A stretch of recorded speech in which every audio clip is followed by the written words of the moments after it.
আবার একটি নতুন ভিডিও নিয়ে আপনাদের মাঝে চলে আসলাম। অনেকেই প্রশ্ন করে, রিপন ভাই আপনি 7 দিনে উঠতে চাইলেন, 3 দিনে আপনি কি করে পূর্ণ করেন? আমি বলবো আমার প্রিয় ভাই ও বোনেরা, বেশি বেশি স্টার সেন্টার ভাই ও বোনদের পাশে যুক্ত থাকবেন, তাহলে আপনার উঠতে চ্যালেঞ্জ পূরণ করা সম্ভব। ওই যে দেখতে পাচ্ছেন আমার উপরে রাশিতে কন্দখার ভাই আমাকে ভালোবেসে 50টি ফুলের ভালোবাসা দিয়েছে। তাই বলছি, যত ভালোবাসা দেবেন তত ভালোবাসা পাবেন।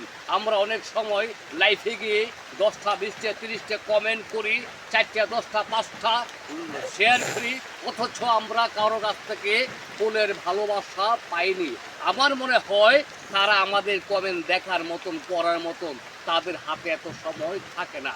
তাই বলছি, আমার যে উপর দেখতে পাচ্ছেন রাশিদ খন্দকার ভাই, আজ রাত 10 ঘটিকায় বাংলাদেশ টাইম, রাত 10 ঘটিকায় ওনার লাইফে সবাই চলে যাবেন, আমিও থাকবো। শুধু একটি কথা বলবেন, আমি রিপন ভাই লাইফ থেকে এসেছি। যত ভালোবাসা দেবেন তত ভালোবাসা পাবেন। আমার প্রিয় ভাই ও বোনেরা, আমার এই ভিডিও যদি ভালো লাগে লাইক কমেন্ট শেয়ার করবেন, পাশে থাকবেন। আমাকে যারা অন্য অন্য টাচ সেন্টার আছে আমাকে অগ্নি শ্রেণীর পূর্ণ করার মতন সুযোগ করে দিয়েছে, তাদেরকে অসংখ্য অসংখ্য ধন্যবাদ। ভিডিওটা ভালো লাগলে লাইক কমেন্ট শেয়ার করবেন, পাশে থাকবেন। ধন্যবাদ।